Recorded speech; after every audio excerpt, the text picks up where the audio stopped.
Salut à toutes et à tous, je m'appelle Noé Jacomet et vous écoutez Nouveau Paradigme, le podcast qui explore les problèmes et les courants de pensée qui parcourent notre société, sans tabou et sans préjugés.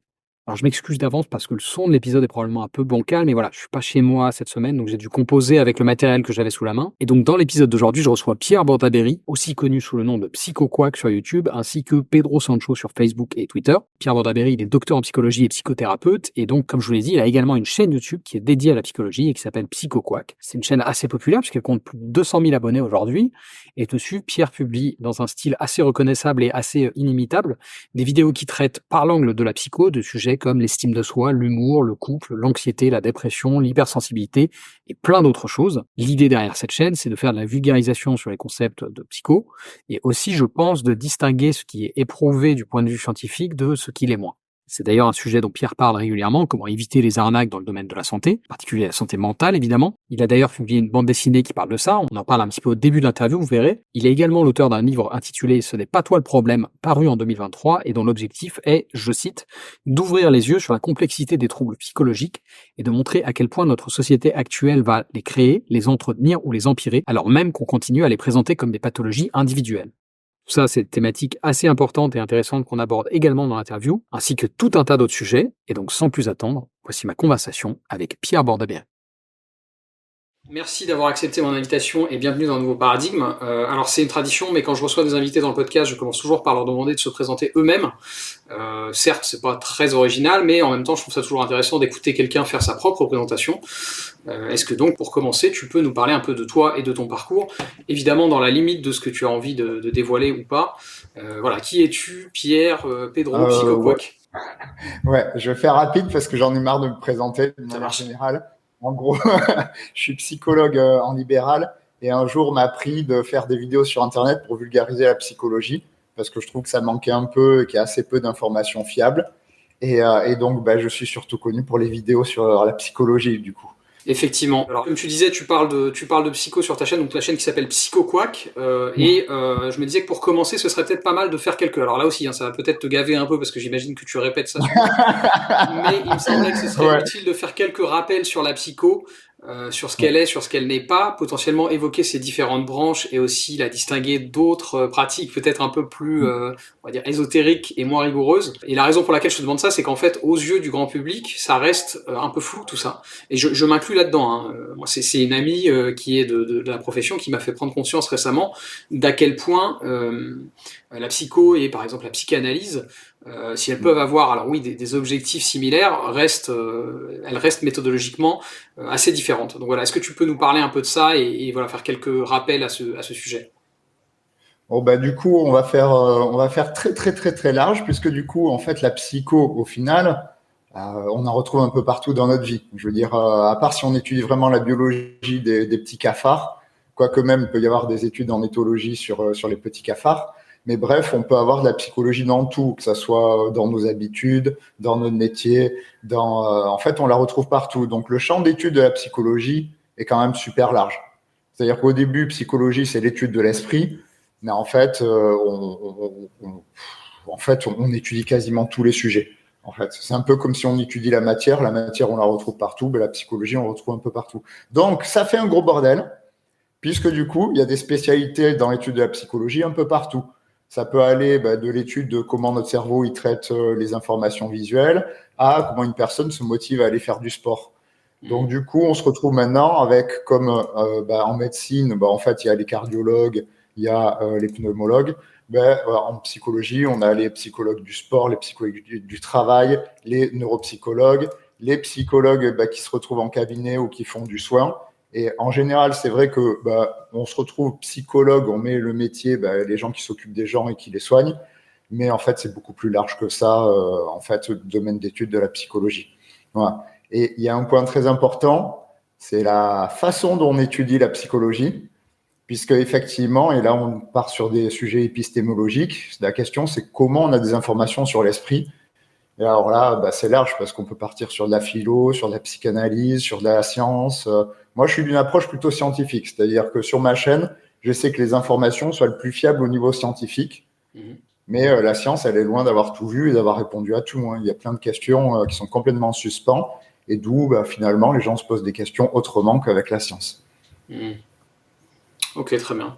Et rapidement, du coup, c'est quoi par exemple ton regard sur justement les potentiels apports ou pas de, peut-être pas la psycha, mais justement la philosophie qui est peut-être une discipline. Alors il y a aussi évidemment une science aujourd'hui hein, et un domaine académique de la philosophie, mais c'est vrai que c'est aussi une discipline qui est très très ancienne justement, qui remonte à l'Antiquité, même plus loin que ça. Comment tu regardes ça par exemple, une discipline comme la philo? Bon,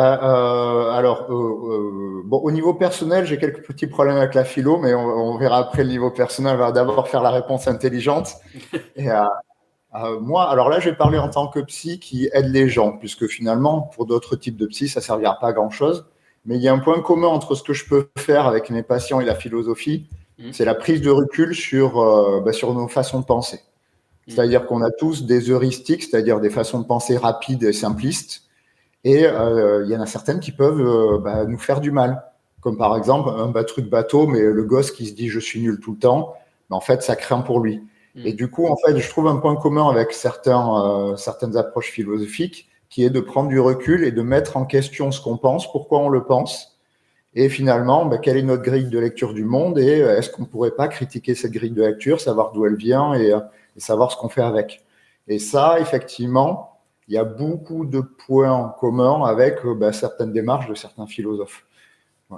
D'ailleurs, il y a certains types de psychothérapie qui mélangent un peu les deux, comme les thérapies existentielles, où en fait, le but, c'est d'avoir une approche pas philosophique, mais vraiment prendre beaucoup de recul avec la personne sur qu'est-ce qu'elle fout dans la vie, qu'est-ce qu'elle a à foutre là, comment elle voit la vie, qu'est-ce qu'elle en fait. Bref, il y a des approches qui mélangent un peu ça. Ok, Non, ça, c'était pour le niveau intelligent. d'accord. Enfin, intelligent, c'est pas si intelligent que ça. C'est un peu bateau quand on est en psychologie, mais pour quelqu'un qui s'y connaît pas trop, on s'en rend pas compte. Et donc au niveau plus personnel?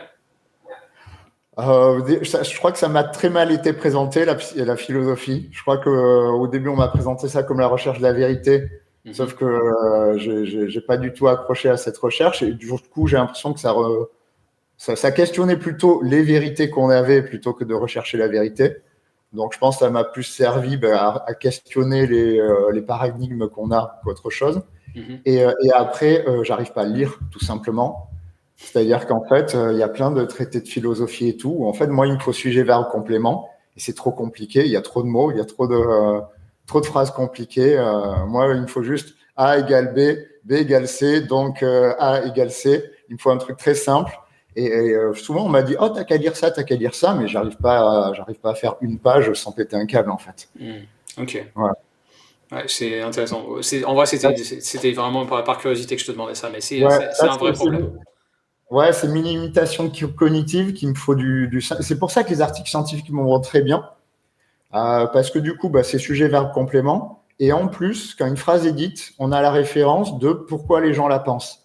Et du coup, ça, c'est pratique. Alors, dans beaucoup de philosophes, en fait, peut-être qu'il faut avoir lu toutes leurs œuvres, mais par exemple, ils vont faire un postulat de départ.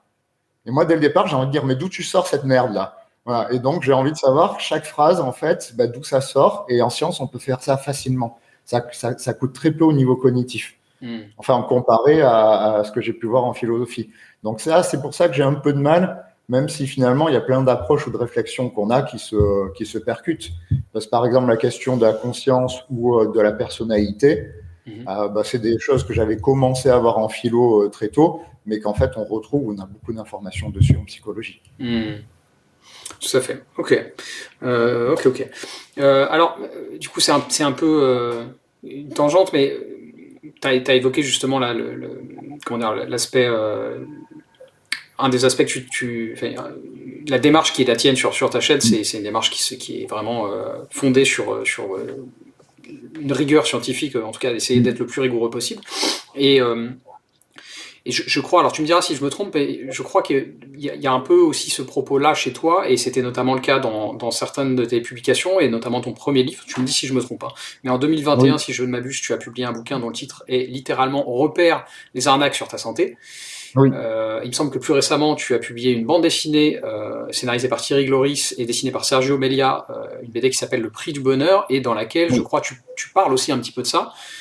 des arnaqueurs et autres gourous qui essayent de nous vendre du bonheur de façon parfois un peu discutable. Et donc voilà, il y a cet aspect-là de ton travail qui me semblait aussi intéressant parce que justement ça aussi c'est corrélé à cette question de la rigueur académique. Est-ce que tu peux nous parler un peu de cet aspect-là de ton travail?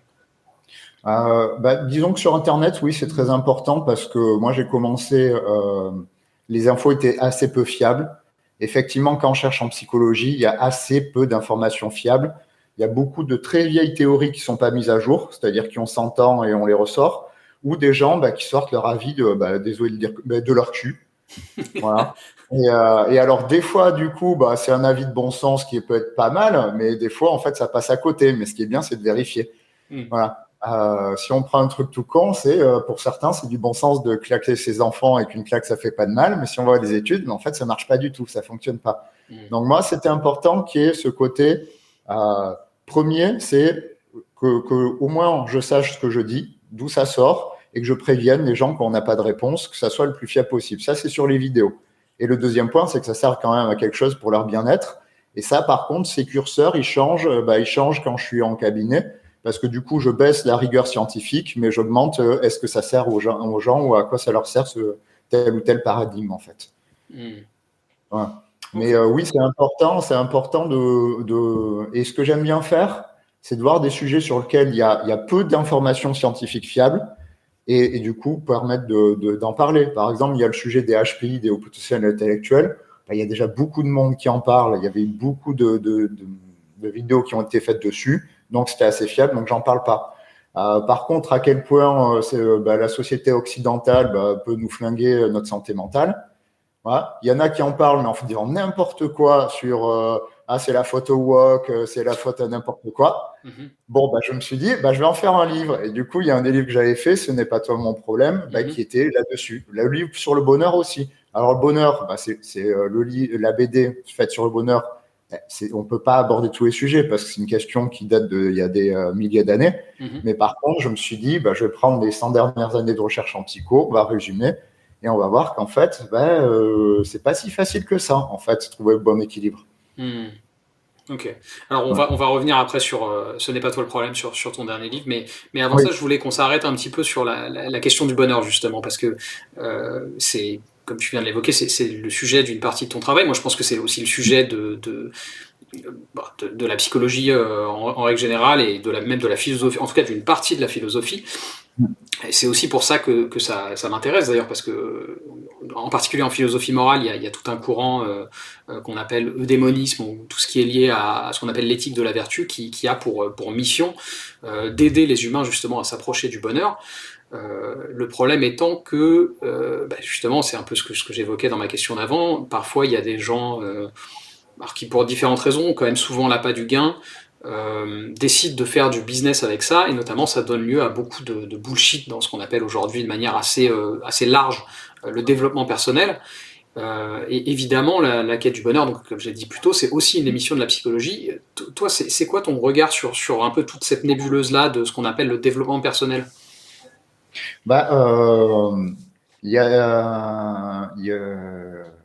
sais pas, il y a trop de choses à dire, donc je sais pas par quoi commencer. Bon, de manière générale, si je hausse le curseur scientifique à fond, c'est de la merde. Principalement, c'est de la merde. Ça n'a aucune fiabilité, ça sort d'on ne sait où, ça n'a aucun intérêt. Par contre, si j'analyse le fait en quoi ça peut aider les gens, je suis d'accord effectivement avec toute une partie de la sphère Internet esprit critique que s'il y a des problèmes, ça donne de fausses réponses aux gens, ça les amène à mal se soigner. Mais maintenant, si je prends un peu de recul, je vois que déjà, il y a plein de psychiatres qui soignent très très mal, voire qui font du mal. Voilà. Et je vois ce qu'on sait en psychologie, c'est pas la vérité qu'on a besoin pour aller bien en fait. C'est juste un système ou une grille de lecture de la vie qui permettent de répondre à des questions qu'on a ou à un certain équilibre. Par exemple, moi, si j'ai un patient qui dit, écoute, mes chakras rouges, ils sont mal foutus en ce moment, ma question, c'est pas, ma réponse, ça va pas dire, chakras rouges, ça n'existe pas. Ça veut dire, bon, dans votre grille de lecture des chakras rouges, de quoi vous auriez besoin pour aller bien? Et du coup, après, moi, j'adapte effectivement ce que je sais et mon aide en fonction de sa façon de voir les choses. Donc, C'est pour ça, c'est que la science, elle explique justement que en fait, c'est pas la vérité qui nous importe, mais c'est de savoir qu'en fait, qu'est-ce que ça nous apporte de telle ou telle pensée. Et donc ça, c'est important parce qu'il y a toute une côté je trouve, de critique des charlatans sur Internet, où on se contente de critiquer les charlatans, mais on propose pas d'alternative. Donc quand une personne, en fait, elle a trouvé un système de pensée qui répond à, je sais pas, 10 questions importantes de sa vie, c'est pas en lui disant c'est de la merde qu'on va la changer, c'est qu'il faut répondre à ces 10 questions avec d'une autre manière. Et c'est ça qui manque un peu, c'est-à-dire que moi, je veux pas juste dire aux charlatans c'est mal ce que vous faites. Voilà, ils font partie d'un système qui peut aider les gens. Bon, maintenant, la question, c'est quoi le bon charlatan qui aide les gens et c'est quoi le mauvais charlatan qui va flinguer les gens. Et ça, justement, voilà, je préfère poser des questions comme ça. C'est-à-dire qu'il y a beaucoup de gens. Moi, justement, je suis pas pour les psys qui gèrent la santé mentale. Je suis pour qu'un peu tous les êtres humains s'occupent un peu de tous les êtres humains. Et il y a une place pour des charlatans ou des gens qui croient en Dieu ou des gens qui croient en la réincarnation. Il y a une place pour eux parce qu'ils répondent à des questions. La question, voilà, moi, c'est quand est-ce que ça fait du bien, quand est-ce que ça fait du mal, plutôt que de dire c'est bien ou mal de manière manichéenne. L'exemple que je reprends souvent, bon, je le balance souvent, et c'est un exemple que je reprends dans une future vidéo, c'est que la religion, par exemple, si c'est pour violer des gamins ou les marier à 9 ans, ça pue. Si c'est pour offrir un lieu de vie à des gens, le sentiment d'être moins seul et tout, c'est très bien. Voilà, donc, c'est un peu mixte par rapport aux charlatans et par rapport à la vérité scientifique, parce que c'est pas la vérité qui fait le bien, et moi, mon but, c'est plus le bien que la vérité, même si sur ma chaîne, c'est plutôt la vérité entre guillemets scientifique, bref, la connaissance scientifique, parce que c'est pas la vérité, la grande vérité avec un grand V, mais c'est la connaissance scientifique. Mais dans la réalité, honnêtement, moi-même dans ma vie ou dans la vie des patients ou de mes proches, on s'en fout un peu en fait de savoir ce qui est scientifiquement vrai. Donc si je comprends bien, tu me dis si je me trompe, mais si je comprends bien, en soi, tu n'as pas forcément justement de problème avec voilà, tout je sais pas comment l'appeler, mais cette mode un peu du développement personnel. Ce qui t'intéresse plutôt toi, c'est pas nécessairement est-ce que ça se fonde sur des choses vraiment solides, mais plutôt est-ce que voilà, à quel point c'est utile aux gens, quoi. Oui, et je pense que c'est important de garder ça en état d'esprit sur Internet parce que ça crée des conflits inutiles. C'est-à-dire qu'il y aura par exemple quelqu'un qui va dire en mode full développement des personnels de merde, genre tu veux, tu peux. Voilà. Et il y aura la bataille entre ceux qui disent ah ben non, moi ça a marché, et ceux qui disent non, c'est de la merde. Mais en fait, les deux, ils ont raison. C'est-à-dire que il y en a, tu veux, tu peux, ça marche. C'est con. Les études scientifiques disent que c'est pas comme ça que marche le cerveau, c'est pas à la volonté que ça marche. Mais il y en a, c'est un mode de pensée qui leur a réussi. Et je pense qu'en fait, il faudrait plutôt analyser pourquoi ça marche chez certains, chez pas d'autres. Et évidemment, après, il y a des par exemple, tout ce qui va il y a des modes de pensée qui sont négatifs, je pense, pour tout. Par exemple, les modes de pensée où en fait on dit que c'est bien d'avoir des relations sexuelles avec les enfants, je pense que là, on peut pas trop discuter. Je pense qu'il n'y a aucune étude qui va aller dire en quoi c'est bon. Mais par contre, je pense que même des conneries ou des grilles de lecture à la con, faut voir à quoi ça répond chez certaines personnes, parce que sinon on se bat pour rien. En fait, on se bat dans le vide si on se contente de dire c'est de la merde. Donc voilà. Mais par contre, moi, ce que je vois, c'est que des fois, il y a des modes de pensée qui sont un peu hégémoniques, je dirais, qui ont beaucoup de place. Et c'est là, voilà, moi j'aime bien quand même leur dire non mais faites gaffe, parce que ce mode de pensée, ok, il aide plein de gens, mais il en flingue plein. Et par exemple, voilà, c'est ce que je voulais faire dans un des livres sur la société, parce qu'en fait, il y a plein de trucs qu'on s'en rend pas compte, mais qui nous flinguent potentiellement. J'ai une question là-dessus. Ouais, t'inquiète. Ouais. Oui, j'anticipe bien trop. Ouais. Et le but pour le bonheur, si on revient sur le bonheur, c'est qu'en fait, il y a un gros biais. Je sais pas depuis que j'ai pas l'histoire de ce biais-là, mais il y a un gros biais individualiste sur, en fait, c'est nous qui avons les leviers le plus pour notre bien-être. Mais si on prend un exemple, si tu es à Gaza en ce moment, tu peux le faire le développement personnel, mais ça va pas marcher. Hein. Voilà. Et même si on s'en rend pas compte parce qu'on se dit oh tiens, chez nous on est tout tranquille, on a tout ce qu'il faut pour être heureux, et bien pas forcément. Il y a plein de gens qui manquent de sommeil, qui sont seuls, il y a plein d'emmerdes qui font qu'en fait on va pas être bien, et ça ne dépend pas que de nous. Alors évidemment il y a des facteurs personnels et on peut toujours essayer. Et moi mon boulot c'est d'augmenter la probabilité que les gens s'en tirent et aillent bien. Voilà, mais faut prendre en compte qu'il y a des sujets qui nous dépassent et des forces qui nous dépassent. Hein. Et toute une société, il y a des gens, ils se prennent toute une société dans la gueule et tout un système de pensée qui les flingue. Ça arrive. Ok. Alors j'avais 2 dernières petites questions un peu connexes à ce qu'on vient d'évoquer là. À mon avis, on peut les traiter assez rapidement, mais alors, une première, c'est par rapport à la rédaction de ton dernier livre, parce que là, on va en parler un peu dans les prochaines questions. Donc ton dernier livre qui s'appelle Ce n'est pas toi le problème. Oui. Une question que j'avais à te poser là-dessus, qui nous est venue en discutant de l'interview avec une amie, c'est comment justement, est-ce que tu as eu ces considérations-là en tête, ce qu'on vient d'évoquer au moment de la rédaction de ce livre-là? Est-ce que tu t'es dit, en fait, voilà, est-ce que moi, il faut que je m'inscrive là-dedans, ou est-ce qu'au contraire, est-ce que j'ai pas envie d'être voilà, dans cette catégorie du développement personnel? Voilà, est-ce que c'est quelque chose qui t'a travaillé ou pas du tout? Non, pas du tout, parce qu'à la base, je l'ai pas fait, j'ai pas eu l'idée en mode développement personnel, mais en mode, à la base, mon livre, c'était vraiment en mode, un sujet que je faisais pas sur la chaîne, c'est comment les sociétés influent sur les troubles psy. Voilà. Parce que, en fait, selon les sociétés, certains troubles psy sont plus ou moins développés. Voilà. Et donc, mon but, c'était ça. Après, il y a un truc qui est fait un peu plus développement personnel, mais qui va demander les éditeurs, et je pense qu'ils ont une bonne idée, même si c'était pas ce que je voulais. C'est un côté pratique sur, ok, tu es anxieux, comment tu analyses ton anxiété et comment tu fais pour t'en tirer. Donc, parce que moi, j'aime pas faire ça, dire aux gens quoi faire. Parce que ça sera forcément simpliste. Mais du coup, j'ai réussi à m'en tirer dans le livre, finalement, en donnant plutôt des outils pour que les gens comprennent leur situation, plutôt qu'ils appliquent une recette. Et c'est pareil dans le livre sur le bonheur. Donc, je m'en suis tiré.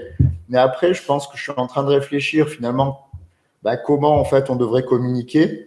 Et je pense qu'il y a plein de messages simplistes qui communiquent parce qu'en fait, ils arrivent à donner des réponses même un peu cons. Et je pense que peut-être, effectivement, il faudrait réfléchir à essayer à trouver un juste milieu entre donner des réponses qui satisfassent les gens, comme plein de pensées, comme plein de charlatans, mais qui soient pas trop connes et qui prennent en compte la complexité de la vie.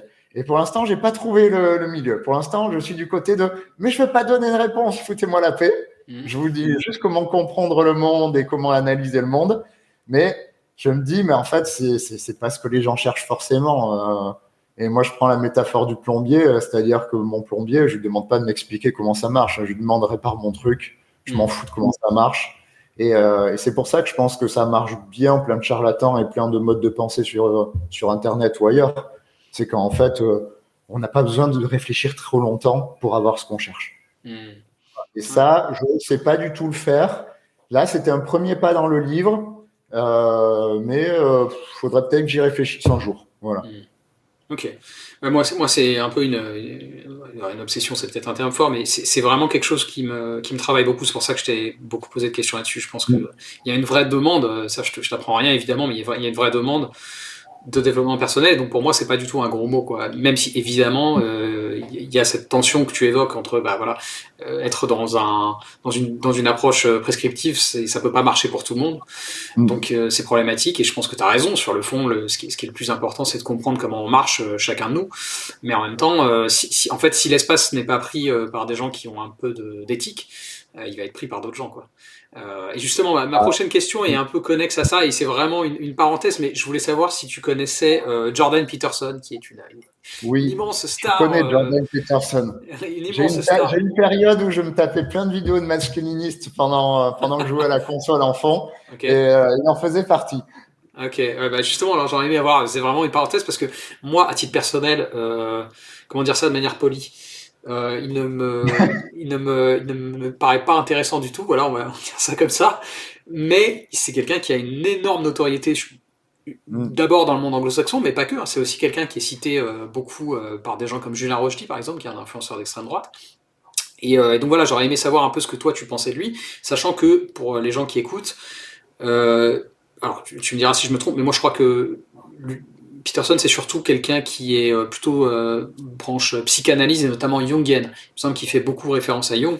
Alors Jung, moi je trouve qu'il y a des choses intéressantes chez Jung, mais plutôt au niveau du symbolisme et tout ça. Et je crois comprendre que justement au niveau académique, c'est pas forcément méga rigoureux, quoi. Donc voilà, qu'est-ce que tu penses de Peterson et dans une moindre mesure de son jungianisme? Bah, faut différencier deux choses dans Peterson. Déjà, c'est le chercheur et le personnage public. Sachant que au niveau de la recherche, la plupart des gens qui lisent vraiment ces études qu'il a fait, bah, je crois que sur l'alcoolisme, je me souviens plus parce que j'ai peut-être lu il y a 5-6 ans, bah, c'est de la recherche de base et pas forcément mauvaise. Ok. Voilà. Maintenant, après, il y a le personnage public où là, en fait, bah, il va citer des études, donc ça fait genre c'est sérieux ce que je dis. Mais d'une part, il y aura un gros biais dans les études, c'est-à-dire qu'il les a pas lues ou très mal lues. Et d'autre part, en fait, il y a quelque chose qui arrive souvent j'allais dire aux amuseurs publics, mais aux gens, aux marketeurs finalement, qui font des conférences, c'est qu'en fait, on prend une étude et on a fait une conclusion sur toute l'humanité dans tous les sens et on considère que ça fonctionne comme ça, que c'est toujours comme ça. Et ce qui arrive fréquemment aussi dans les figures un peu comme John Peterson qui sortent qui ont un certain background psychologique, c'est qu'ils font des trucs où ils concluent sur l'être humain des résultats sur des rats, par exemple, ou il y a plein de choses. Donc, en fait, il y a plein de gens qui s'y connaissent vraiment en psychologie qui se foutent un peu de sa gueule parce que du coup, ils prennent par exemple une étude sur les crevettes qui dit l'inverse de ce qu'il dit. Voilà, et ils mettent juste après Jordan Peterson en pleurs parce qu'en fait, les crevettes disent l'inverse de ce qu'il dit. Mais parce que c'est con, il prend des études et en fait, il extrapole. Voilà, c'est de l'extrapolation. Surtout que maintenant, c'est devenu l'extrapolation biblique, ce qu'il fait. Par contre, ça marche beaucoup, beaucoup aux États-Unis. L'extrapolation marche énorme et en fait, tous ceux qui ont pété, comme Peterson et tout, c'est-à-dire des gens qui ont été des chercheurs, ils extrapolent tout en fait. Ils prennent une étude isolée, ils en font comme la règle ultime pour savoir le fonctionnement de telle ou telle personne. Voilà. Et évidemment, après, il y a ces biais, et ces biais, il a de bons gros biais sexistes quand même. Ouais. Ok, merci. Je ferme cette parenthèse, c'était vraiment par curiosité. Ouais, non, mais en fait, moi je comprends qu'il plaise parce qu'en fait, il apporte des réponses claires et nettes sous couvert de science. Donc les gens ils se disent, oh, c'est trop rationnel, c'est trop bien, sauf que c'est hyper biaisé. Et en fait, c'est un peu une private joke de recherche ou de gens qui s'y connaissent en psycho, on se fout un peu de sa gueule, quoi, parce qu'il part en couille quand même. Ok. Très bien. Alors du coup, maintenant je voulais qu'on parle peut-être un petit peu plus de justement donc, ton dernier livre qui s'appelle Ce n'est pas toi le problème, qui est paru l'année dernière. Et pour commencer, je voulais te poser une question faussement naïve. Et donc évidemment, tu te doutes que c'est une perche que je te tends au sujet de ton livre, mais voilà, dans ce bouquin, tu expliques, alors il y a plusieurs chapitres, mais notamment au début, tu expliques chiffres à l'appui que si on a fait plein de progrès techniques au sein de nos sociétés, en quelques générations, ça a été très très vite, sur le plan de la santé mentale, et on l'a évoqué déjà un peu plus tôt, mais sur le plan de la santé mentale, c'est pas forcément trop ça. Alors voilà, question faussement naïve, mais pourquoi la société moderne nous rend malheureux finalement?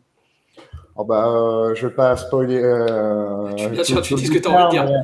Non, mais en fait, il y a des trucs bateaux fréquemment. En fait, disons que l'idée, c'est que il y a plusieurs domaines. Déjà, les évolutions technologiques en soi. Après, je crois que tu parles beaucoup d'intelligence artificielle. Moi, je connais pas bien.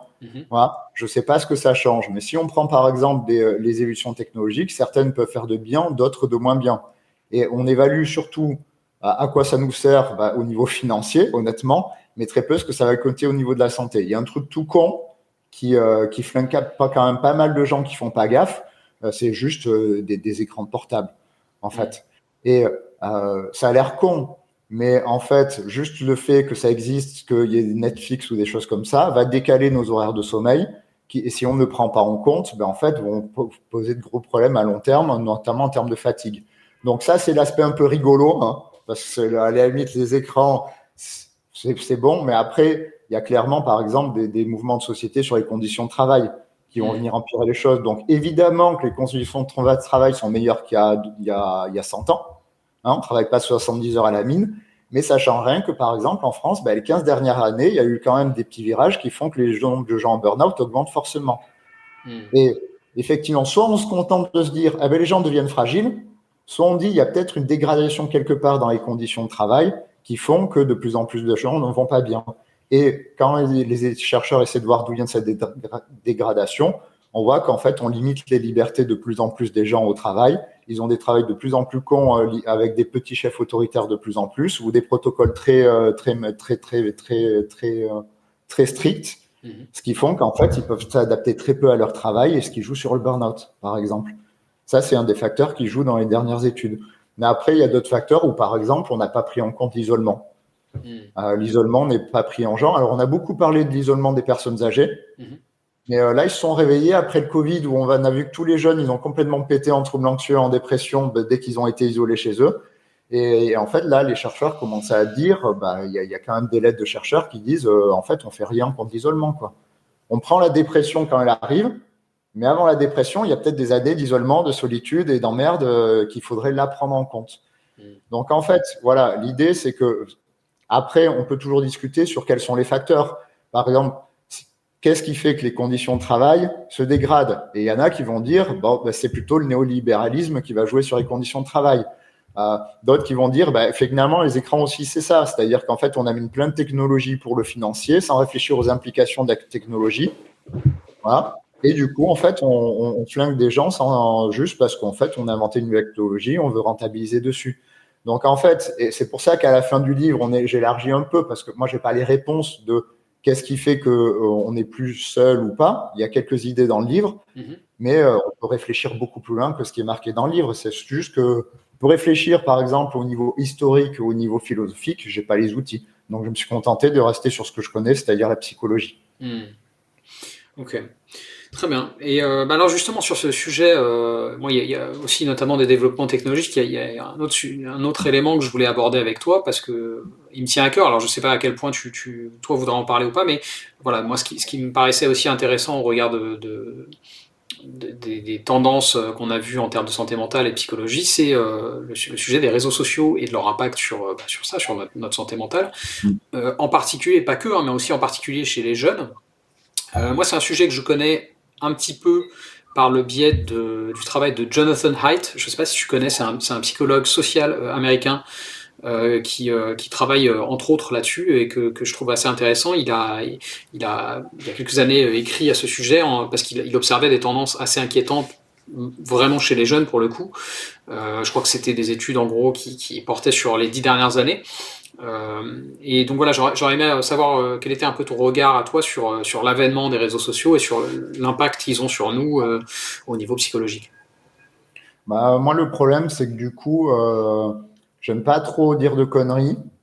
Et le problème, c'est que les réseaux sociaux, c'est très récent et que le recul qu'on a scientifiquement dessus, il est quand même assez faible, je trouve. Donc, il y a plein d'études intéressantes, il y a plein de pistes intéressantes, mais c'est pas au stade où on a des grosses méta-analyses de centaines d'études qui nous dit exactement ce qui se passe, comment ça se passe. Et en fait, pour l'instant, mais les chercheurs, ils le savent, hein, on fait des études, mais en fait, on sait très bien, oui, mais cette étude, elle n'a pas pris tel ou tel facteur. Pourtant, il est important parce qu'en ce moment, on est en train de découvrir que ça compte. Je vais prendre un exemple tout con. C'est est-ce que les gens sont flingués? Est-ce que leur estime de soi est flinguée par le fait de mater des bonasses ou des mecs super balèzes sur les réseaux? Au début, spontanément, les gens disent ah oui, regardez, les études, ils montrent que ça. Mais en fait, au final, on prend les facteurs, on dit non. En fait, il y a plein de gens qui sont pas flingués. Ce qui est important, c'est plutôt les failles que les gens ont dans leur vie. Et quand ils s'attachent à une image sur un réseau, là, ça commence à les toucher, ça commence à être dangereux. Donc, en fait, on en est encore au stade où tous les 2-3 ans, il y a une étude, on dit cette étude, faut la revoir parce qu'il y a ce facteur qui est pris en compte et qu'on n'a pas pris en compte. Donc, en fait, moi, quand je fais les recherches dessus, j'arrive comme par exemple la misophonie, c'est les gens qui supportent pas le bruit. C'est très récent, les études dessus. Donc, on a quelques théories, mais on a plein de choses qu'on ne sait pas. Et bien là, c'est un peu pareil. Donc, moi, je conclue pas encore trop dessus parce que, en fait, je trouve qu'on n'a pas beaucoup de recul. Ok. Et du coup, effectivement, moi, il y a des choses où je me dis, putain, ça pue la merde, et d'autres où je me dis, c'est très bien. Mais on s'arrête à mon avis personnel. Ok, intéressant. Ouais, j'avais pas forcément. Ouais, donc toi, tu dirais quand même attention, prudence, quoi. Il faut. Oui, moi, je ferai gaffe. Après, voilà, il y a des trucs de bon sens, effectivement. Les gens sont tellement cons sur Internet. Est-ce que ça aide l'humanité? Comme ça, moi, je dirais non. Mais en fait, je n'en sais rien. Je n'ai aucune étude pour prouver le contraire derrière. Voilà. Alors, à la limite, effectivement, sur le cyberharcèlement, on avait déjà des modèles des harceleurs avant et des modèles des antisociaux avant, donc on adapte les mêmes modèles et on arrive à avoir des gros modèles déjà rapidement, mais parce que le sujet était déjà présent avant. Mais il y a plein d'autres questions où, en fait, on ne sait pas. Ok. Ok, très bien. Bon, bah, justement, tu m'as fait une transition parfaite. Tu as encore anticipé ma question, mais voilà, je voulais aussi qu'on évoque. Alors, c'est pareil, s'il y a pas, on n'a pas forcément assez de recul sur certains aspects de cette question-là, n'hésite pas à le dire. Mais je voulais qu'on parle un peu aussi de cette question on va dire de notre éthique au sens large en ligne. Il y a plein de questions qui sont sous-jacentes à ça. Tu as évoqué le cyberharcèlement, il y a aussi la question de l'anonymat en ligne. Évidemment, moi je pense que c'est quelque chose qui est important et que chacun doit avoir le droit de choisir s'il est identifiable ou pas. Et en même temps, force est de constater que ça n'encourage pas vraiment à une éthique incroyable. Oui. Et donc voilà, ouais, je voulais un peu avoir ton avis là-dessus, sachant que moi je sais pas comment tu perçois les choses.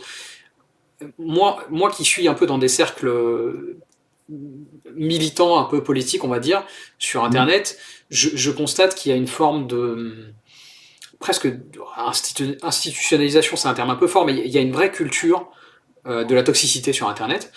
Je pense que je dis pas quelque chose de particulièrement controversé en disant ça. Et donc voilà, j'aurais aimé un peu savoir comment tu voyais tout ça de ton œil de psychologue, voilà, la question du cyberharcèlement et tout ça. Alors déjà, je pense que bon, j'ai pas d'études qui le prouvent, hein, mais effectivement, je pense que toxique Internet, je pense qu'on est plus violent sur Internet que dans la vraie vie. Voilà. Après, là, c'est pas un raisonnement psychologue parce que du coup, là, moi, c'est ma façon comment je trie les choses, c'est-à-dire je trie les actions des gens. En gros, au niveau moral et éthique, je trie en fonction des intentions, du moyen et de l'objet, du résultat final.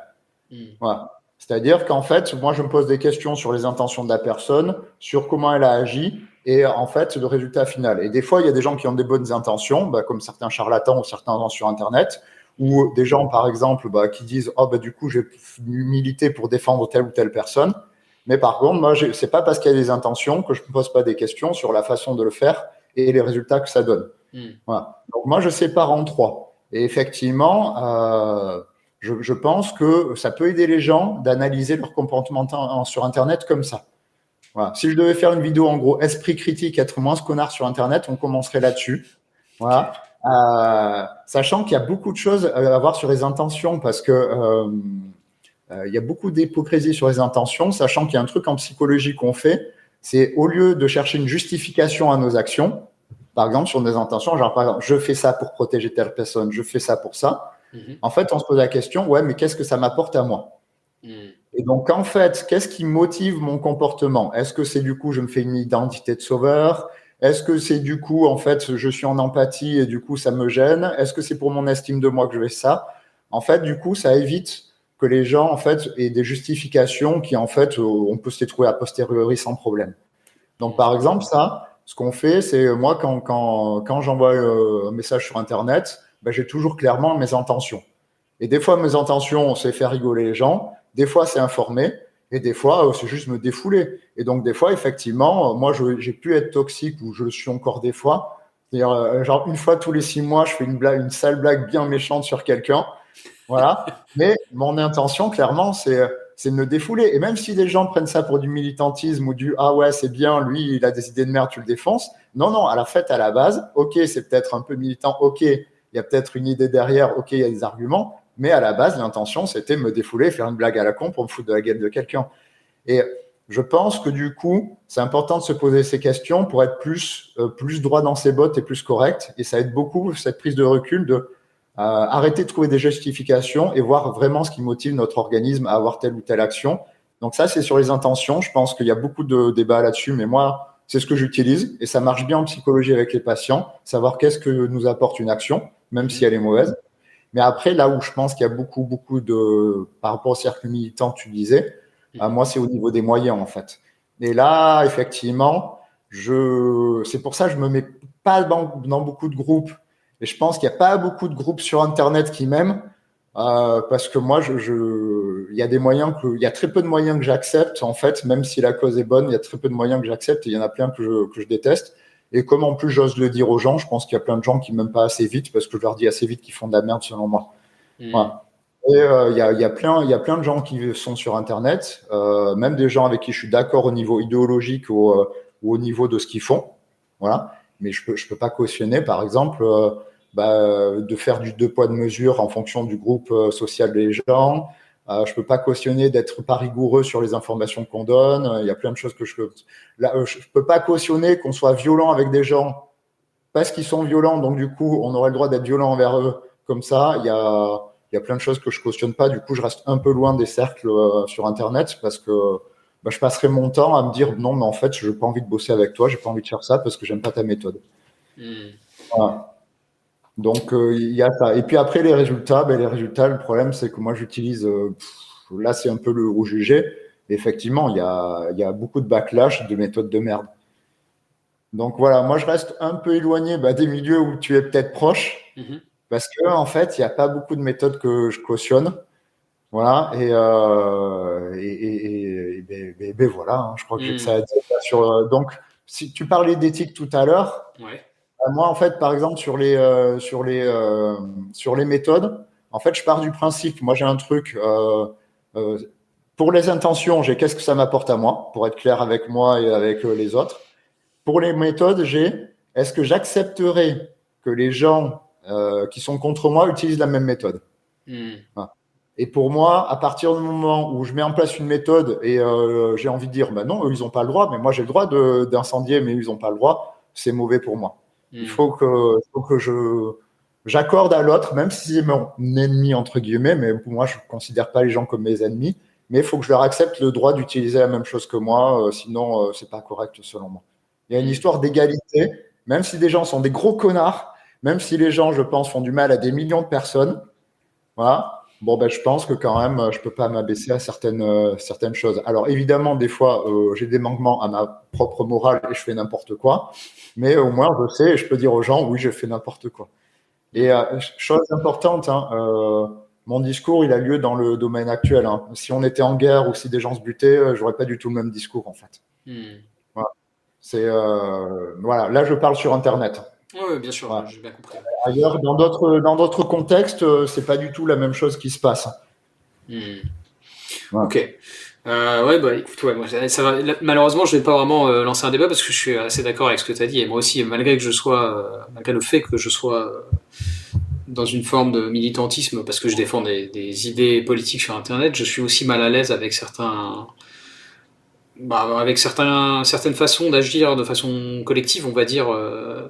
Où c'est ça, où finalement, en fait, si je résume ce que tu dis, en tout cas, il y a une partie de ton discours qui vise aussi à dire que la fin ne justifie pas les moyens. C'est-à-dire que c'est pas parce qu'on a des intentions qui sont louables qu'on peut, en tout cas, qu'on devrait se comporter de manière moralement douteuse, même avec des gens qui eux-mêmes se comportent de manière moralement douteuse. En fait, du coup, moi, la fin justifie les moyens ne me gênerait pas du tout si vraiment les moyens pouvaient apporter la fin qu'on voulait. Sauf que je n'y crois pas.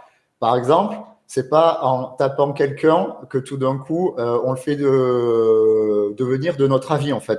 On le radicalise juste plus.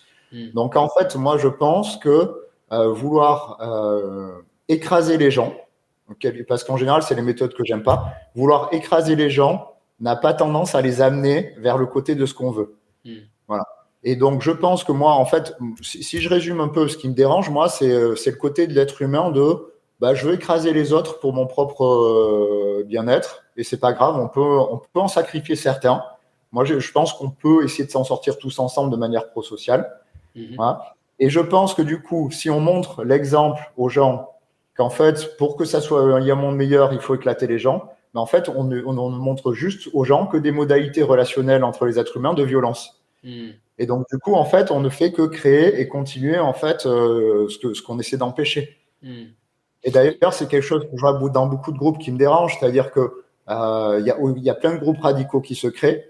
Ok, du coup, ils écrasent un peu plus les gens, les connards jugés connards. Voilà. Mais au final, ils créent leur groupe et puis les mêmes violences se recréent dans le même groupe parce que les modalités entre les êtres humains restent la violence et l'écrasement de l'autre. Donc voilà, moi, indépendamment de tous les groupes sociaux, moi, mon ennemi, c'est l'envie de dominer l'autre. Et je ne peux pas me dire que j'œuvre bien dans ce côté-là en me disant que j'y arrive en écrasant les autres, puisque je ne fais que montrer l'exemple que c'est permis. Et je pense que ça, l'histoire de montrer l'exemple et l'histoire de la norme de notre comportement, c'est quelque chose qui a été montré en psychologie sociale qui joue beaucoup. Et je pense sur Internet, il y a des effets comme ça, mais après, je suis pas sûr, hein, j'ai pas vérifié les études, où en fait, comme la norme est d'écraser l'autre, bah, du coup, les nouveaux qui arrivent sur Internet, bah, leur norme devient d'écraser l'autre, et ainsi de suite. Et ça, évidemment que quand on prend les études, bah, par exemple, il y a Hacking Social, la chaîne de psychologie sociale qui a fait des vidéos dessus. Évidemment, quand on prend des études, des gens qui ont envie d'écraser les autres, il y en a dans tous les groupes politiques. Mais il y a certains groupes politiques qui l'ont beaucoup plus que d'autres. Mais ça change rien que même dans des groupes politiques, des gens malveillants, il y en a en fait. Et moi, je peux pas cautionner cette malveillance. Et le problème, c'est que du coup, bah, c'est une notoriété que dans notre groupe social, il faut cautionner un certain degré de malveillance. Et moi, c'est pour ça que je fais partie de très peu de groupes en fait, parce que je cautionne pas certaines choses rapidement et je me casse. Ok, très intéressant. Et n'hésite pas d'ailleurs, si tu as des ressources à me donner, on pourra évoquer ça après, mais si tu as des ressources à me donner pour mettre en description là-dessus, je trouve que c'est assez intéressant. Des ressources évidemment scientifiques, en psycho, je parle. Ouais, moi en psycho, il y a un truc très très important parce que c'est une des théories, moi je pense, qui explique le plus de merde dans le monde. Après, c'est la théorie de l'identité sociale de je sais plus qui est Turner. Voilà, ça explique pourquoi en fait on va se mettre en groupe et on va flinguer les autres. Voilà, okay. Ça a beaucoup de liens avec ce qu'on appelle par exemple l'orientation sociale à la dominance, qui est un trait de personnalité qui font qu'on va aller écraser les autres et on considère que c'est normal qu'il y ait des gens inférieurs aux autres et supérieurs aux autres et que donc il faut écraser les gens inférieurs. Voilà. Et donc ça c'est important pour moi parce que c'est la base de plein de problèmes. Et du coup, en gros, si je prends, moi, j'ai les gens dépressifs. Mes gens dépressifs, ils ont souvent été dans la merde. S'ils sont dans la merde, c'est qu'ils ont été dans des systèmes qui les ont foutus dans la merde. Et quand on cherche pourquoi les systèmes les foutent dans la merde, à la base, il y a un truc un peu humain de se flinguer les uns avec les autres ou de dominer les autres. Et pour moi, c'est ça le problème initial, selon moi, actuellement dans mon système de pensée. Voilà. Et donc, du coup, même si je vois un connard qui rend quelqu'un dépressif, je me dis, au bout d'un moment, il faut arriver à le bloquer. Mais si le bloquer, ça passe par le défoncer, le tuer ou alors le faire, on mange juste aux gens qu'en fait, on peut le faire. Et après, du coup, les gens s'accordent de droit, mais sur des trucs à la con. Donc, c'est pour ça, voilà, quand il y a eu l'histoire de certains youtubeurs qui avaient fait justice par eux-mêmes, même si je peux comprendre leur côté. Le problème, c'est que je comprends un peu tous les côtés. Même si je comprends leur côté d'en avoir ras le cul, d'avoir justice qui n'a pas fait son boulot, je comprends leur côté, on va dézinguer partout. Je peux pas cautionner de le faire. Et j'avais posté un petit truc sur la justice, justement, qui parlait que à partir du moment où on utilise une méthode où on flingue des gens, faut accepter que la personne en face, elle prenne un flingue et elle nous tire dessus aussi. Faut accepter. Ouais. Ok. Alors on approche de la fin de l'interview, je vois qu'on n'a plus énormément de temps, donc je vais essayer de... Ouais, après on peut si tu as le temps, on peut déborder un peu, moi ça va. Ok, très bien. Bon, alors j'ai encore effectivement 3-4 questions, et notamment une que je voulais évoquer avec toi, on va un peu changer de sujet, mais c'est aussi une thématique que tu abordes dans ton livre et qui me semble très importante, et elle a trait à ce que produisent nos sociétés comme effet psychologique collectif via les idéologies en fait. Alors, de mon point de vue, et là sans doute je m'inscris en faux d'une partie de l'analyse matérialiste au sens où les marxistes l'entendent, en tout cas l'analyse de certains matérialistes, mais de mon point de vue, ce qui explique aussi certains aspects des problèmes ou des détresses psychologiques qu'on peut observer aujourd'hui, en plus des conditions matérielles des gens, hein, je ne veux pas minimiser ça, moi je trouve que cet aspect-là de l'idéologie marxiste il est important, mais en plus des conditions matérielles des gens, ce qui cause parfois leur détresse, ce sont aussi les idées qui structurent une société. Et par exemple, et d'ailleurs tu l'as un tout petit peu mentionné avant et tu en parles dans ton livre, mais une des grandes idées qui est associée de longue date à notre société et plus globalement à l'avènement du capitalisme, c'est celle du mérite, la méritocratie. Et donc pour faire court, cette idéologie qui imprègne notre société, elle sous-entend que quelque part, quand on veut, on peut, tu l'as dit un peu plus tôt, et que donc la place sociale qu'on va occuper, elle est légitime et elle reflète notre valeur. Alors évidemment, moi je suis pas du tout d'accord avec ça, mais voilà, j'aurais aimé avoir un peu ton point de vue là-dessus. Comment toi tu vois un peu ces sujets-là et qu'est-ce que tu penses de ce que je viens de mentionner? Sur l'idéologie, déjà c'est très important parce que du coup on s'en rend pas compte, mais forcément on prend les idéologies ou les approches des gens qui sont proches de nous. Ouais, mais depuis qu'on est bébé, en fait. Hein. C'est tout con. Alors, je vais prendre un exemple tout con, mais je revoyais là, une vidéo sur Internet sur des dessins animés que je regardais petit, et il bâchait les gros tout le temps, en fait. Voilà. Ouais. En fait, du coup, être gros, c'est un fait. Voilà. Et dans certaines thérapies, on fait la distinction entre les faits et le jugement des faits. Donc, il y a des faits, genre je suis gros, et après, il y a le jugement des faits qui va être dépendant de notre société, des idéologies. Et du coup, on apprend à faire les deux parce que les jugements, des fois, ne nous aident pas à avancer. C'est-à-dire l'idéologie, l'idée dans laquelle on traîne. Et on a remarqué que, par exemple, plus les gens se sentent mal ou se jugent comme nuls parce qu'ils sont gros, et bien moins ils maigrissent. Donc, en gros, c'est effectivement quelque chose que je développe, c'est que, ok, il y a des gens gros, ok, ça peut faire des problèmes, l'obésité peut faire des problèmes sur la santé, mais plus on leur dit que c'est nul, et plus on leur dit qu'ils sont nuls, et plus on leur fait comprendre par des moyens détournés, avec les vidéos et tout, qu'en fait, c'est nul, et bien en fait, plus ils grossissent. Donc, du coup, voilà, c'est une histoire de, sans parler de matérialisme ou de mérite, comme on va venir après, c'est juste une façon de voir un problème, l'obésité et les gros, qui va venir influencer le problème. Voilà. Et des grilles de lecture de la vie, il y en a plein, et il y en a plein qui sont partagées. Par exemple, moi, la religion, je vois que c'est une grille de lecture partagée par plein de gens, et on peut analyser ses effets ou pas selon certains pans de la religion. Après, sur le mérite, alors, j'ai pas assez réfléchi dessus, je peux pas dire. Voilà, donc, tout ce que je dis là, ça dépend que de moi. Mais moi, l'idée, pas de mérite, mais l'idée de travail en soi, ça me choque pas. C'est-à-dire qu'à la limite, moi, quelqu'un, honnêtement, qui travaillerait 2 fois plus que moi, je trouverais normal qu'il gagne 2 fois plus que moi. Voilà. Le problème, c'est que, en fait, je pense que l'histoire du mérite, ça vient a posteriori. C'est-à-dire que des gens sont quand même bien installés, vont bien, et trouvent, du coup, qu'ils doivent le mériter. Voilà. Mais je pense que c'est une justification a posteriori. Et certains peuvent l'avoir dès qu'ils sont petits, hein, parce qu'il y a dans certaines familles bien aisées, des petits, en fait, on leur dit que, en fait, ils méritent leur vie, ils méritent d'être dans une famille qui s'en sort bien, d'être médecin et tout ça. Donc, je pense qu'en fait, moi, ce qui me gêne dans le mérite, c'est que c'est une justification des inégalités et qui est là pour, en gros, arrêter que les gens se posent pas de questions. Donc en fait, pour moi, c'est plus un outil pour garder des inégalités qu'une réflexion philosophique très très forte chez les gens.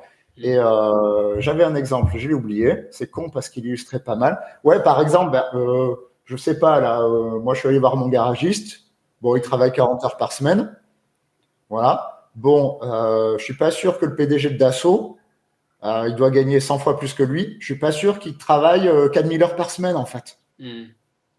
Donc, même si il a plus de responsabilités, donc je veux bien qu'on augmente un peu, passer de 40 heures payées à 1 et passer de 70 heures payées à 100 fois plus, il y a un problème, en fait, moi. Et je pense que du coup, le mérite, il vient surtout pour dire aux gens, non, mais c'est normal. C'est normal qu'il y ait autant de différences, c'est normal. Alors qu'en fait, comme on a dit, en France, la fortune des gens, c'est 80% l'héritage. Donc déjà, ça enlève un peu de mérite quand même. Donc moi, qu'il y ait une certaine justice en fonction des responsabilités des gens, du temps de travail et tout, ça me choque pas. Le problème, c'est qu'elle est beaucoup trop grande, la différence est beaucoup trop grande, et je pense que la différence est tellement grande qu'il faut des outils idéologiques pour justifier cette différence.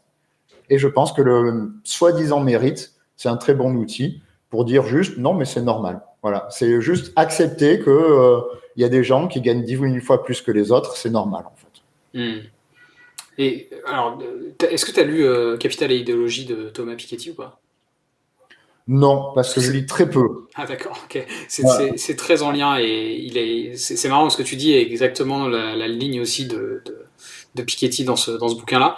Et alors juste pour terminer là-dessus, mais je sais pas à quel point c'est le cas ou pas, mais est-ce que je me demandais si justement il y avait en psychologie des études qui avaient été faites sur les effets en fait de cette moi j'ai envie de dire que pour moi c'est une fable hein, la méritocratie, mais voilà on va dire de l'idéologie méritocratique. Est-ce que c'est quelque chose qui est un peu étudié ou pas? Alors du coup, des études qui l'ont fait, oui. Par contre, je sais pas s'il y a des études qui ont repris toutes les études, parce que en psychologie, on essaie d'être précis. C'est-à-dire que quand quelqu'un il fait une thèse, il fait pas une thèse sur un gros domaine, il fait un thème de sous-domaine, de sous-domaine, de sous-domaine pour être précis et bien développé. Donc, moi, je connais des gens en thèse qui ont travaillé sur l'influence de la notion de mérite sur les performances ou sur l'individu, voilà, et l'influence du néolibéralisme. Mais à la limite, ce qu'il faudrait voir, c'est la partie introduction et la partie bibliographie de ces thèses, parce que eux, ils ont dû avoir bossé le sujet à fond. Moi, j'ai pas bossé le sujet à fond, mais je suis sûr que ça en est, puisqu'il y a déjà assez de gens qui ont fait des thèses dessus. Je pense qu'il doit y avoir des données. Voilà. Et pour revenir sur Piketty et les justifications, alors ça, c'est la théorie de la domination sociale, je crois, je sais plus le nom. Et en fait, il y a eu beaucoup d'études sur comment les gens viennent justifier qu'ils dominent les autres. C'est-à-dire qu'en fait, si les gens se font écraser, mais qu'on justifie pas, ils comprennent qu'il y a une douille et du coup, ils se rebellent. Donc, du coup, il faut arriver à faire croire aux gens que les inégalités sont normales, en fait. D'où le fait que, par exemple, si on est un mec et qu'on veut rien foutre à la maison, on peut pas se contenter de dire non, mais je vais pas faire les tâches ménagères, on s'en fout, c'est comme ça. Voilà. T'es obligé de trouver, pour que ça passe mieux, de dire non, mais c'est normal, c'est pas le rôle d'un homme, c'est fait comme ça. Voilà. Donc, t'es obligé de trouver des justifications. Et ça, en fait, moi, au bout d'un moment, tous les psys et tous les gens psychosociaux, on voit bien, que ce soit à la télé ou sur Internet, en fait, on voit popper les justifications et on fait la différence entre, justement, l'intention initiale de la personne et les justifications qu'elle donne. C'est pour ça, moi, c'était très important, cette idée de différencier les justifications des véritables intentions d'une personne. Voilà, parce que, justement, en fait, on peut se trouver plein de justifications pour agir bêtement et mettre des inégalités. Et ça, c'est la théorie de la domination sociale qui développe pas mal comment on justifie en fait une domination. Et après, sur néolibéralisme, je pense que je peux trouver des refs parce que j'ai le nom d'une qui a fait sa thèse dessus. Donc, je pense que les thèses sont gratos sur Internet. Donc, je pense qu'elle doit avoir une biblio assez conséquente. Il faudrait que je retrouve. Ok. Bah, carrément. Très, très intéressé par ça. Ouais. Ok. Alors, du coup, on approche effectivement de la fin de l'interview.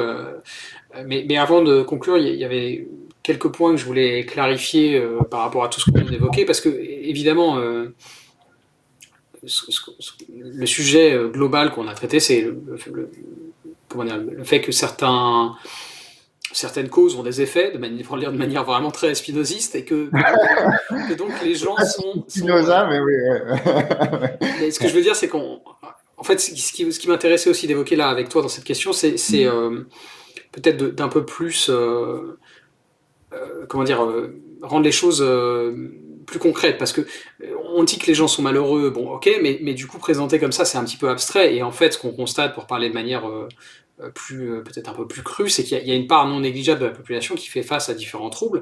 Alors évidemment, ce à quoi on pense en premier lieu quand on parle de ces sujets, c'est par exemple la dépression, et tu en as parlé un peu plus tôt.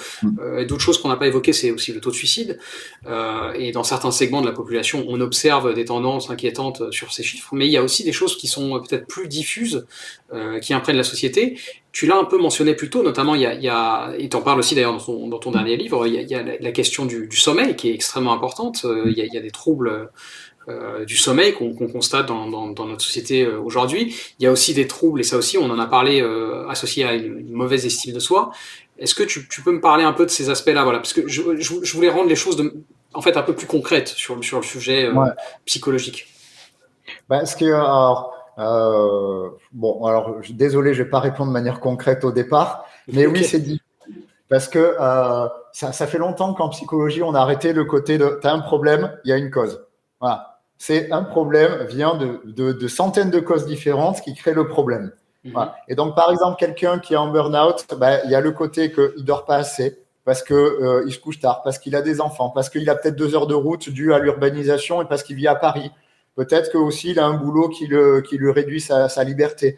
Donc en fait, il y a plein de personnes, il suffirait qu'on enlève 2 ou 3 problèmes et c'est réglé. Mais le problème, c'est comme il y a une dizaine de problèmes qui s'accumulent, en fait, ça fait de gros effets. On voit, c'est pareil pour la santé. Même les médecins ils commencent à réfléchir comme ça, parce qu'on voit l'obésité ou le mal de dos, il n'y a pas une cause. Il y en a plein.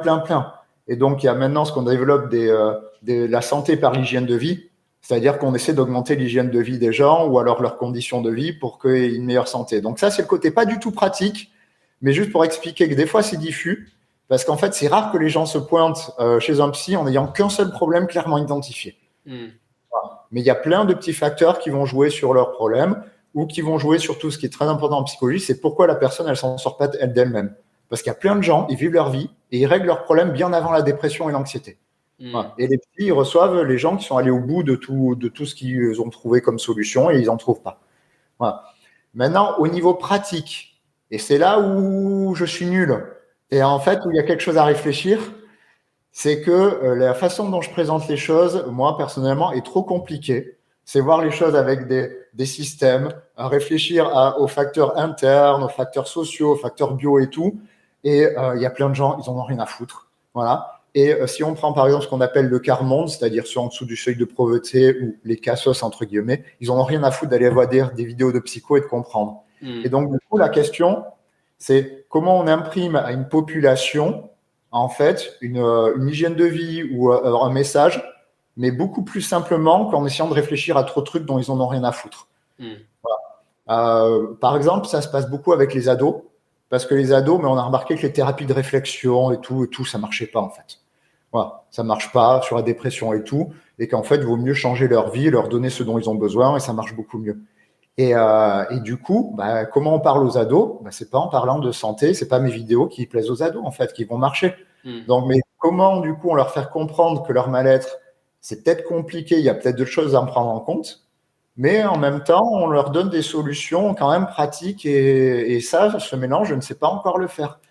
Par contre, il y a plein de psys qui ont remarqué ça depuis longtemps, c'est qu'il y a des populations dont on passe complètement à côté parce qu'ils n'accrochent pas justement à ce truc de réflexion sur les facteurs, sur soi et tout.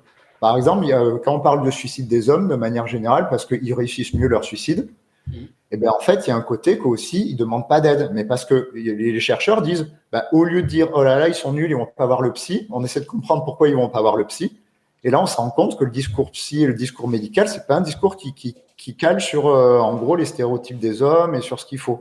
Donc, en fait, il faudrait quelque chose d'autre. Et c'est là où s'engouffrent, je pense, des Jordan Peterson ou des Andrew Tate ou des masculinistes. Parce qu'en fait, il n'y a personne qui produit un discours pour leur santé mentale autre que des trucs dégueulasses sur les femmes, en fait.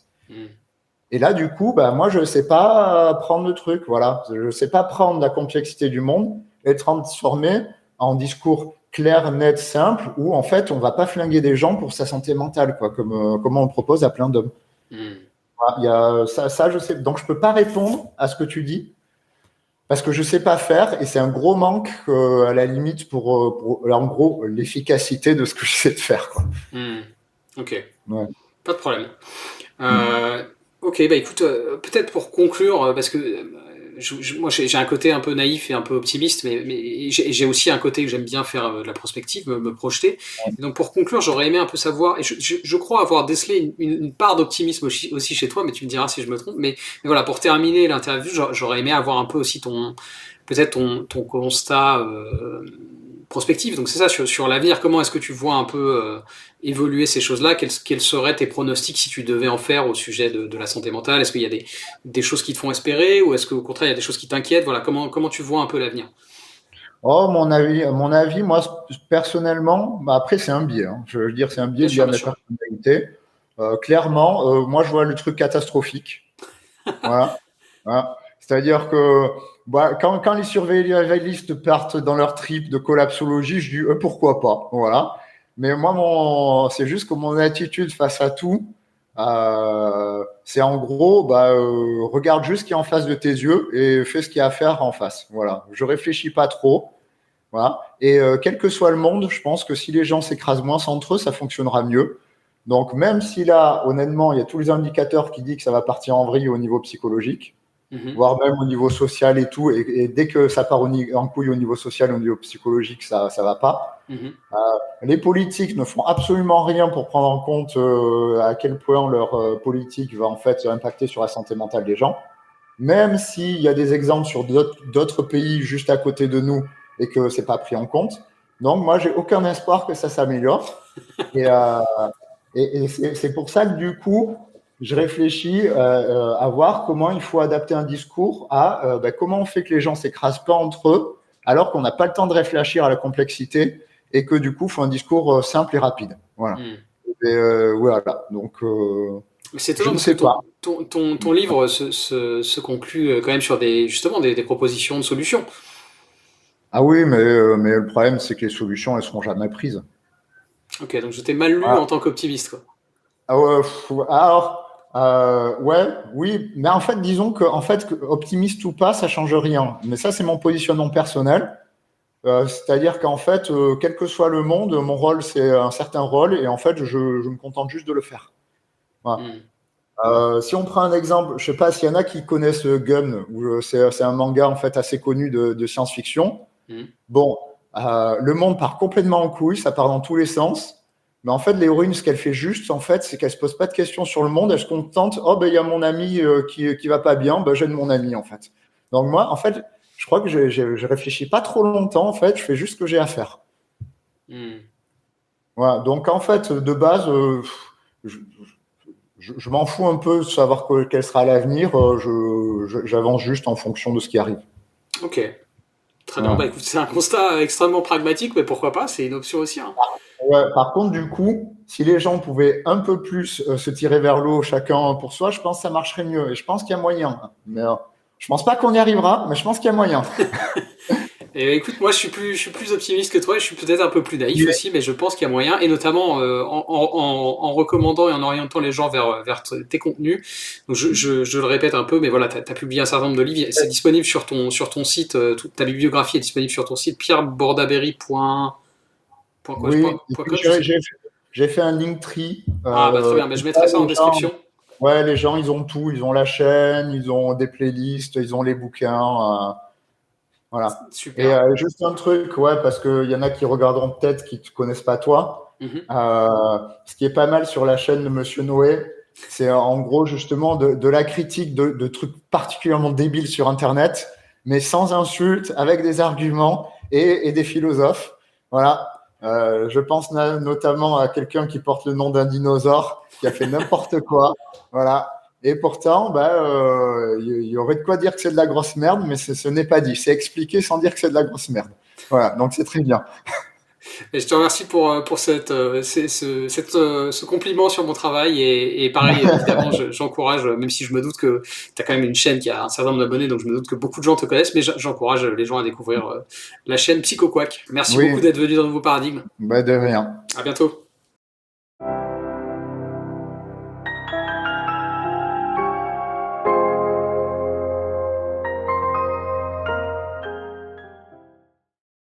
Si vous aimez mon travail et que vous voulez me soutenir, il y a plusieurs façons de le faire. Vous pouvez attribuer une note et suivre Nouveau Paradigme sur Apple Podcast, Spotify, Deezer et YouTube, ou bien vous pouvez simplement le partager à vos amis et vos proches. Le bouche à oreille aide toujours. Enfin, vous pouvez financer le podcast en vous rendant sur ma page Patreon ou Tipeee. Et quel que soit le soutien que vous m'apportez, merci. C'est vraiment grâce à vous que mon travail peut continuer à exister et se pérenniser.